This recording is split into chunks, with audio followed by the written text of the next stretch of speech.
Bonjour à tous et bienvenue dans cette quatrième leçon de programmation VBA pour Excel.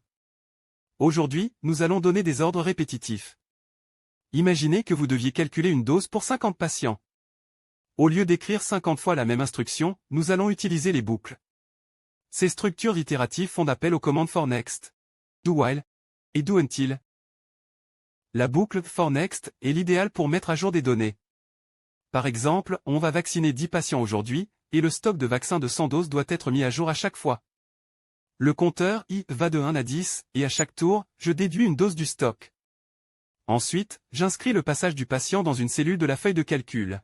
Tu remarques que la variable I sert à la fois pour le compteur de stock, le numéro de ligne de la cellule, et le numéro de patient. Une boîte de dialogue affiche le stock restant. Avec la boucle do while, la réflexion est différente.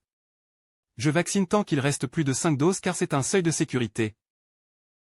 Quand on utilise do while, le programme se demande avant chaque vaccin, est-ce qu'il me reste plus de 5 doses?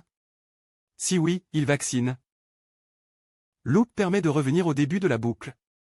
Dès qu'on touche le seuil de 5, il s'arrête. Deux boîtes de dialogue sont utilisées, l'une à l'intérieur de la boucle tant que le stock est bon, et une autre, qui est utilisée hors de la boucle, car le stock est en dessous de 5. Dans cette dernière approche, do until boucle jusqu'à atteindre un objectif précis, ici, le 0. On se pose la question, continue de vacciner jusqu'à ce que le stock soit égal à 0. Dès que la boucle atteint son seuil, on sort de la boucle avec un message. C'est très utile quand on veut vider une liste ou terminer une tâche complètement, quel que soit le nombre d'étapes nécessaires. Pour conclure, le choix de la boucle dépend de ta situation. Le for est un soldat qui compte ses pas.